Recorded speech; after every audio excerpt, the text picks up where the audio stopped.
Hai anak-anak, bertemu kembali dengan program Gemar Matematika bersama Pak Ridwan.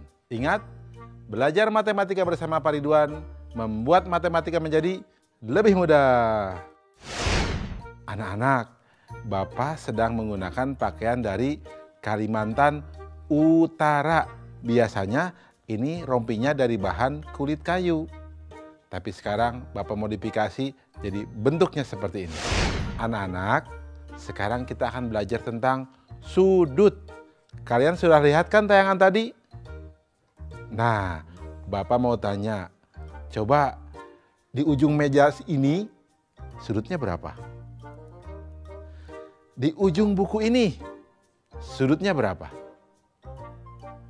Coba lihat, di ujung pensil ini sudutnya berapa?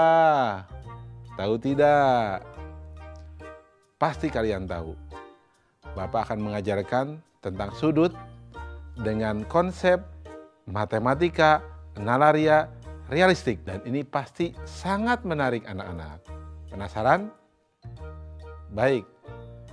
Mari perhatikan penjelasan berikut ini. Perhatikan gambar berikut. Coba perhatikan jarum jam pada gambar A. Apakah anak-anak tahu gambar A membentuk sudut apa? Ya, benar, siku-siku. Besar sudut siku-siku adalah 90 derajat. Sekarang, bandingkan dengan gambar B dan C. Apakah ada perbedaan? Nah, gambar B besar sudutnya lebih kecil dari gambar A. Artinya, besar sudut gambar B kurang dari 90 derajat. Nah, anak-anak, sudut yang demikian disebut sudut lancip. Bagaimana dengan gambar C? Gambar C besar sudutnya lebih besar dari gambar A. Artinya, besar sudut gambar C lebih dari 90 derajat. Nah, sudut yang demikian disebut sudut tumpul. Jadi anak-anak, jenis-jenis sudut ada sudut apa saja? Benar, sudut siku-siku, sudut lancip, dan sudut tumpul. Coba anak-anak, apa perbedaannya? Ya, betul. Sudut siku-siku besarnya 90 derajat. Sudut lancip besarnya kurang dari 90 derajat. Sudut tumpul besarnya lebih dari 90 derajat. Jelas ya anak-anak? Mudah kan? Bagus. Ingat, belajar matematika bersama Pak Ridwan membuat matematika menjadi lebih mudah. Baik anak-anak, Bapak akan memberikan soal tentang sudut berbentuk HOTS, Higher Order Thinking Skill, atau berpikir tingkat tinggi. Siap? Ya, perhatikan soal berikut ini. Berapa selisih terkecil dari sudut yang dibentuk oleh jarum jam dan menit pada pukul 4 dan pada pukul 4.30? Solusi: informasi pukul 4 dan pukul 4.30. Langkah-langkah: besar sudut pada lingkaran sama dengan 360 derajat.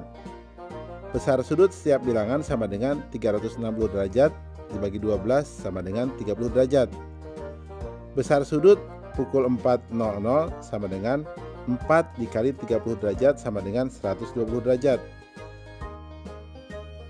Jika jarum pendek di bilangan 3, maka sudutnya 90 derajat. Pukul 4.30 sama dengan 90 derajat dibagi 2 sama dengan 45 derajat. Selisih sudut sama dengan 120 derajat dikurangi 45 derajat sama dengan 75 derajat. Kesimpulan, jadi selisih terkecil dari sudut yang dibentuk oleh jarum jam dan menit pada pukul 4 dan 4.30 adalah 75 derajat.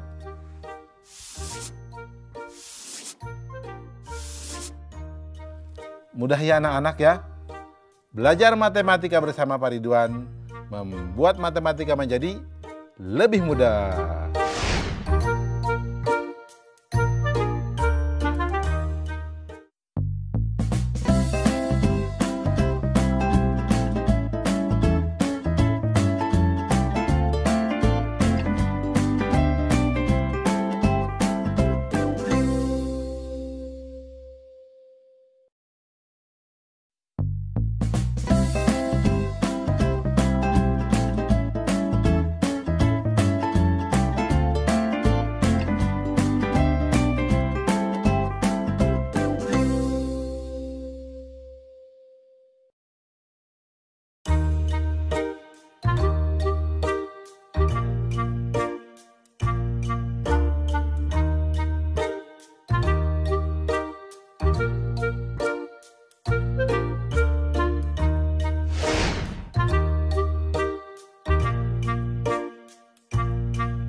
Hai anak-anak, berjumpa kembali dengan program Gemar Matematika bersama Pak Ridwan.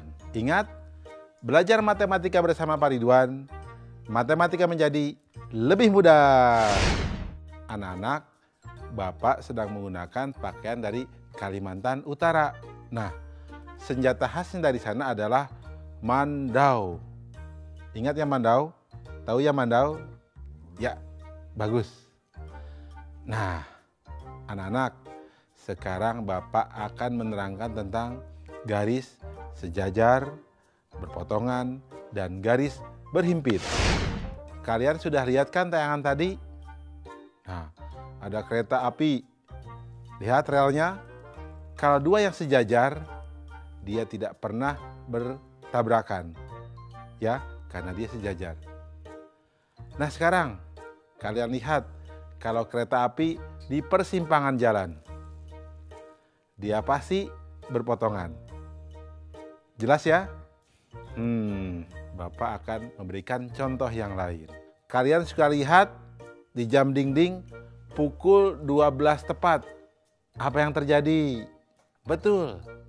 Jarum panjang dengan jarum pendeknya berhimpit. Anak-anak, Bapak akan jelaskan konsep tadi dengan konsep matematika nalaria realistik supaya lebih jelas dan nalar kalian pun terasa. Kalian penasaran? Baik, perhatikan penjelasan berikut ini. Baik anak-anak, Bapak akan mengajarkan tentang pemahaman konsep garis yang sejajar, berpotongan, dan berhimpit. Perhatikan penjelasan berikut ini. Pada gambar kubus di samping terdapat beberapa garis, yaitu garis AB, BC, CD, DA, dan lainnya. Di antara garis-garis tersebut terdapat garis yang tidak akan berpotongan, yaitu garis AB dan garis EF, garis AE, dan garis BF. Silahkan kalian lihat contoh yang lainnya. Nah, garis-garis yang demikian disebut garis sejajar. Jadi, apa itu garis sejajar? Garis sejajar adalah dua buah garis yang memiliki jarak tetap dan tidak akan pernah berpotongan jika diperpanjang. Nah, anak-anak, bagaimana jika garisnya berpotongan? Coba perhatikan bidang ABFE. Garis AB berpotongan dengan garis AE dan garis BF. Garis AE berpotongan dengan garis AB dan garis EF. Nah, garis-garis yang demikian disebut garis berpotongan. Jadi, apa itu garis berpotongan? Garis berpotongan adalah dua garis yang bertemu pada suatu titik di bidang datar ketika diperpanjang. Nah, berikutnya anak-anak, perhatikan gambar jam ini. Jam menunjukkan pukul 12.00. Jarum panjang dan pendeknya sama-sama berada di bilangan 12. Nah, garis yang demikian disebut garis berhimpit. Jadi, apa itu garis berhimpit anak-anak? Garis berhimpit adalah dua buah garis yang memiliki paling sedikit dua titik persekutuan. Jelas ya? Mudah kan? Nah, ingat anak-anak, belajar matematika bersama Pak Ridwan membuat matematika menjadi lebih mudah. Baik anak-anak, sekarang Bapak akan memberikan soal tentang garis dalam bentuk HOTS, Higher Order Thinking Skill. Siap? Perhatikan soal berikut ini. 3 buah bangun datar, jajaran genjang, layang-layang, dan segitiga sama kaki saling dihimpitkan hingga membentuk bangun berikut. Sebutkan hubungan garis yang terbentuk pada gambar tersebut. Nah, soal ini menarik ya. Bagaimana jawabnya? Informasi. Gambar bangun yang terbentuk dari 3 bangun datar, jajaran genjang, layang-layang, dan segitiga sama kaki seperti gambar di bawah ini. Nah, langkah-langkahnya berarti ruas garis yang sejajar adalah garis AB dengan garis CD, garis AD dengan garis BC dan EF. Ruas garis yang berpotongan berarti garis AB dengan BC, garis CD dengan AD, BC, dan CG. Garis BF dengan AB, BE, EF, dan FG. Nah anak-anak, ruas garis yang berhimpitan berarti garis BC pada jajar genjang dengan garis BC pada layang-layang. Garis BF pada segitiga dengan garis BF pada layang-layang. Nah kesimpulannya, jadi hubungan sudut yang terbentuk adalah garis sejajar, garis berpotongan, dan garis berhimpit. Jelas ya anak-anak? Mudah kan? Tentunya kalian bisa jawab soal yang Bapak jelaskan di awal. Jelas? Baik. Ingat, belajar matematika bersama Pak Ridwan membuat matematika menjadi lebih mudah.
Hai anak-anak, berjumpa lagi dengan program Gemar Matematika bersama Pak Ridwan. Ingat, belajar matematika bersama Pak Ridwan membuat matematika menjadi lebih mudah. Nah, anak-anak, Bapak sedang menggunakan pakaian dari Kalimantan Utara, ya. Kalimantan Utara itu letaknya berbatasan dengan Malaysia, tepatnya di daerah Sarawak dan Sabah. Jelas ya? Nah, anak-anak, sekarang kita akan belajar tentang sudut penyiku dan sudut pelurus. Kalian kan sudah lihat tayangan tadi? Nah, jarum panjang dengan jarum pendek membentuk sudut siku-siku. Kalian perhatikan, berapa sudut yang dibentuk oleh jarum warna merah dengan jarum panjang? Berapa sudut yang dibentuk oleh jarum merah dengan jarum pendek? Yang pasti kalau dijumlahkan pasti sudutnya 90 derajat. Jelas ya? Sekarang lihat gambar yang kedua. Coba lihat. Jarum panjang dengan jarum pendek hubungannya lurus ya. Sekarang kita lihat. Berapa sudut yang dibentuk antara jarum panjang dengan jarum warna merah? Berikutnya, berapa sudut yang dibentuk antara jarum pendek dengan jarum warna merah? Yang pasti jumlah sudutnya adalah 180 derajat. Jelas ya? Nah, Bapak akan jelaskan tentang hal itu supaya kalian lebih paham dengan konsep matematika nalaria realistik. Penasaran? Baik. Mari perhatikan penjelasan berikut ini. Baik anak-anak, Bapak sekarang akan menjelaskan pemahaman konsep tentang sudut penyiku dan sudut lurus. Baik, perhatikan penjelasan berikut ini. Perhatikan tabel berikut. Nomor 1, sudut 30 derajat. Sudut penyikunya 60 derajat.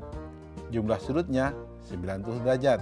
Nomor 2, sudut 45 derajat.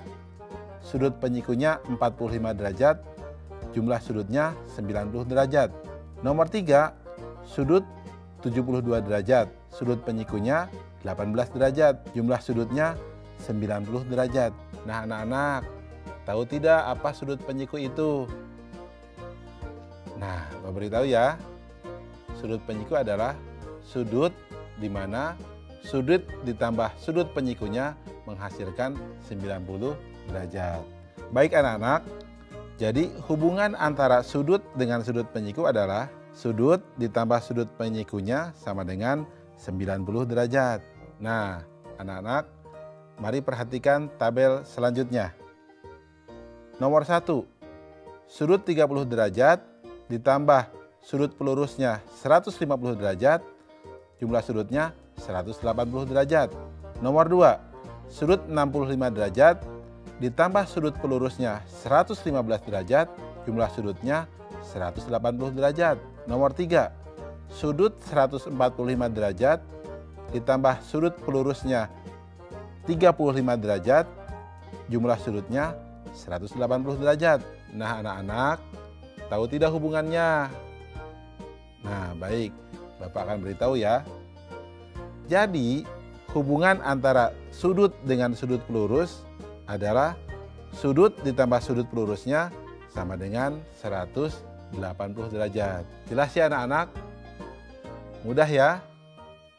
Baik, ingat, belajar matematika bersama Pak Ridwan membuat matematika menjadi lebih mudah.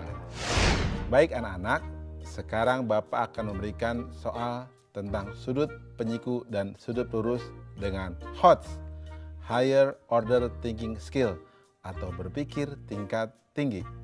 Perhatikan soal berikut ini. Besar sebuah sudut 2 kali dari penyikunya. Berapakah sudut pelurus dari sudut tersebut? Susah ya? Tenang, kita akan jawab dengan mudah.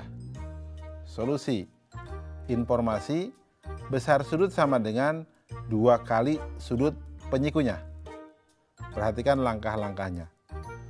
Misalkan sudut penyikunya adalah X, maka besar sudut tersebut adalah 2X. Sehingga perhatikan di gambar, 2X ditambah X sama dengan 90 derajat. 3X sama dengan 90 derajat.